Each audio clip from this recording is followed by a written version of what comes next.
I think off the bat, they should start with 50-50 custody, and they can work it out between them. Right. Because I don't know why women are just assumed to be better parents when they're more likely to abuse the child, more violent towards their children. I think women are just more emotional. Like, women are more likely to wage war. To do what?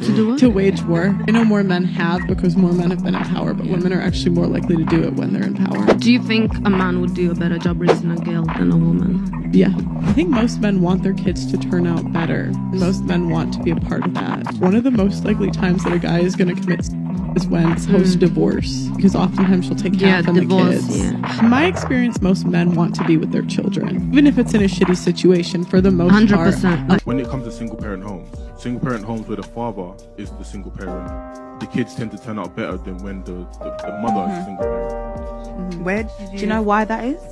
It's after the age of, like women raise better kids up to the age of 7, where men raise better kids after, and it's because men are more consistent, where women are more emotional. So it's confusing for a kid, what's right, what's wrong, when mom's on her period once a month, and today, this is really wrong, but last week is kind of wrong, and the other thing is that men are better with money financially. So men.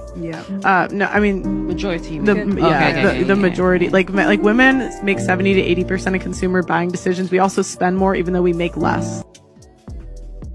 When it comes to paternity, it's like the universe is conspiring against the skies. The system seems to heavily favor the ladies, despite what we might think. Let me explain. Apparently, the most crucial factor in determining paternity is the name the mother puts down as the father on the birth certificate. Get this.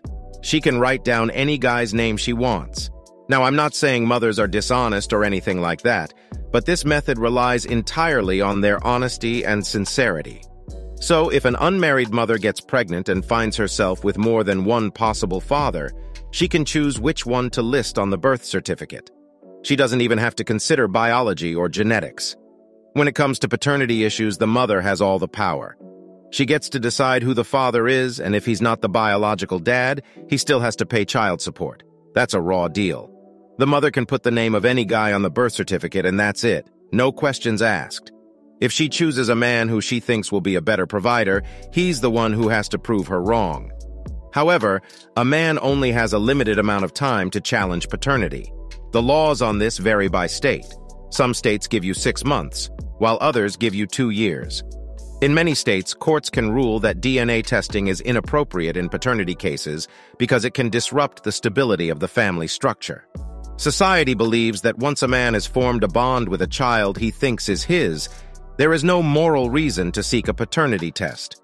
However, some scholars think that the moral father should be prioritized above all others. This is the man who has spent the most time with the child and taken on parental responsibilities. Unfortunately, in many cases, it is the mother who initiates the divorce and decides to reunify her child with his or her biological father, leaving the moral father as nothing more than a visitor to the child. This can be seen as a slap in the face. In a paternity fraud case, the mother has committed the fraud, yet she is the only one who decides who raises the child and who gets financial support for the child. The father's ability to maintain the parental role is contingent on the mother's decision regarding her extramarital relations that resulted in the conception and birth of a child within the existing marriage. Furthermore, the mother's decision to exercise her legal rights to deny the husband's paternity is the most important factor in determining whether or not the husband can legally retain his status as a parent. The mother has full power over the presumed father, who has no legal recourse to prevent the termination of the relationship with the child. He must rely on the mother's actions to maintain his relationship with the child. To make matters worse, child support payments are made directly to the mother, providing her with financial compensation for her behavior without any legal repercussions. This can be difficult to comprehend, especially when wives can challenge their husband's paternity claims and use any children conceived through adultery or false claims as bargaining leverage during a divorce.